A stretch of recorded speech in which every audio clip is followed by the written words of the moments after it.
আজকের এই ভিডিওর মধ্যে আমি আপনাদের দেখাবার চেষ্টা করব আমি কালকে রাতে ৩টা ট্রেড নিয়েছি, যেটা ছিল বিটিসি মধ্যে।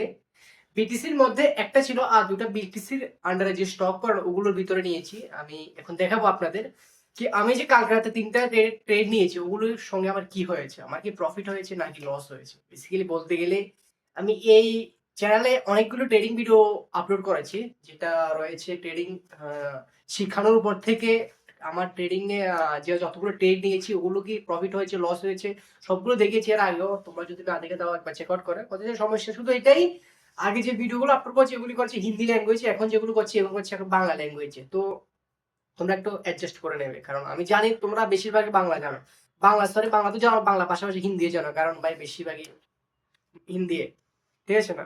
আর কালকে ট্রেড গুলো কথা বললে ভাই, কালকে ৩টা ট্রেড নিয়েছি, ৩টা ট্রেডের লস আমার, বুঝতে পারছো? ৩টা ট্রেড অলমোস্ট কালকে কয়েকদিন পরে, কালকে ৪-৫ দিন পরে ৩টা ট্রেড নিয়েছি, তিনোটাই একসঙ্গে লস। আর তিনোটা নিয়েছি আপ ট্রেন্ড। আমি তোমাদের স্ক্রিনশট লাগিয়ে দেবো। প্রথমটা নিয়েছি বিটিসি, দ্বিতীয়টা নিয়েছি কি একটা স্টক ছিল ওটার মধ্যে, আর তৃতীয়টা নিয়েছি বিটিউটি, যার মধ্যে তিনোটা আমার এসএল কেটে এবং ডাইরেকশন অপোজিট চলছে।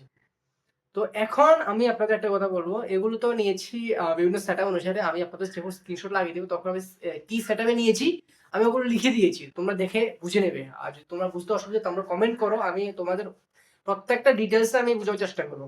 আর কি বলতে লাগলাম জানি, ভুল হয়ে গেলাম ভাই।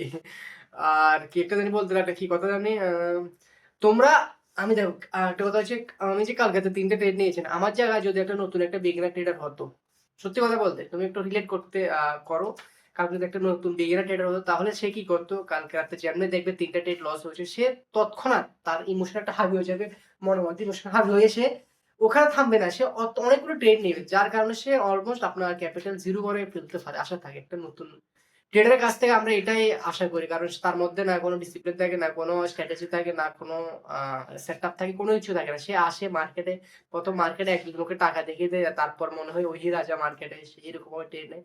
বাট এরকম একটা জিনিস তোমাদের বুঝতে হবে যে তুমি যখনই মার্কেটে আসো না তখনই তোমাকে ট্রেড নিতে হবে এমন কোনো কথা না। আর যখনই তুমি ট্রেড নেবে তখন তুমি ট্রেড নেওয়ার আগে যা ভাববে তা, ট্রেড নেওয়ার আগে তুমি এসএল ঠিক রাখবে, আপনার টার্গেট ঠিক রাখবে, এন্ট্রি ঠিক রাখবে।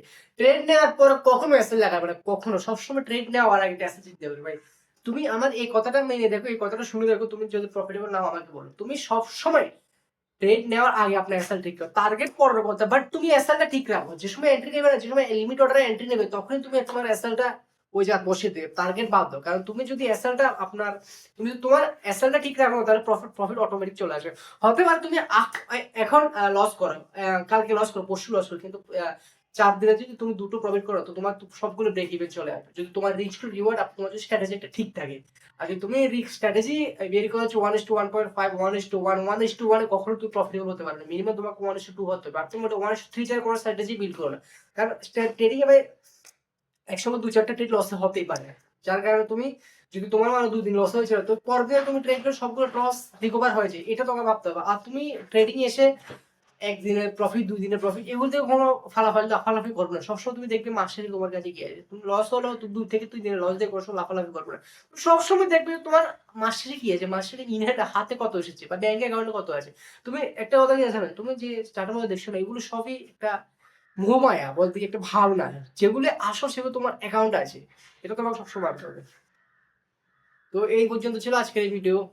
আই হোপ তোমাদের ভিডিও ভালো লেগেছে। এই ভিডিওর মধ্যে আমি তোমাদের বোঝানোর চেষ্টা করছি আমি যে কালকে রাতে 3টা ডেট নিয়েছি, 3টা ডেট আমাকে অ্যাসেল দিয়েছে, সাথে সাথে আমি কোনো রিঅ্যাক্টই করিনি, আমি জাস্ট চুপচাপ চাট বন্ধ করে ঘুমিয়ে পড়েছি। আর একটা কথা, আর 3টা ট্রেডের মধ্যে আমি 3টি ট্রেড রাত্রে তৎক্ষণাৎ এন্ট্রি দিয়েছি, তৎক্ষণাৎ এন্ট্রি দেয়নি, বাট কোনোটাকে আমি লিমিট অর্ডার লাগিয়ে শুয়ে পড়েছিলাম, সকালে উঠে থেকে অ্যাসেল দিয়েছি, কোনোটা তৎক্ষণাৎই এন্ট্রি দিয়েছে, বাস অ্যাসেল কাটার পর্যন্ত আমি লক্ষ্য করিনি। কারণ এই যে তুমি যে সময় অ্যাসেল, যে সময় তুমি লাইভ মার্কেট থাকো তোমার ইমোশন অনেকগুলো হাবি করে, বাট তুমি যখন তুমি আপনার তোমার লিমিট অর্ডার টার্গেট লাগিয়ে তুমি সরে যাও, তখন তোমার মধ্যে যদি লসটা হয়ে যায় তোমার এত আঘাত লাগে না যত আঘাত তুমি লাইভ মার্কেটে থাকো।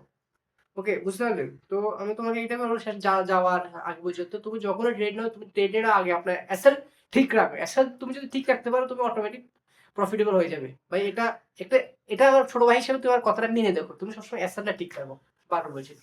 তো এই পর্যন্ত ছিল ভিডিও আগে। আর আই হোপ তোমাদের এই ভিডিও পছন্দ হয়েছে, আগে যদি তোমাদের ভিডিও ভালো লাগে তুমি ভিডিওটা লাইক করে দাও আর চ্যানেলটাকে সাবস্ক্রাইব করে দাও, সাথে সাথে বেল আইকনটি দাবিয়ে দাও তাকি আগে আসা ভিডিওগুলো তোমাদের কাছে পৌঁছে। তো দেখা হবে আর একটা নতুন ভিডিওর সাথে, ততক্ষণ পর্যন্ত ভালো থেকো, ঘরে থেকো, সুস্থ থেকো, টাটা।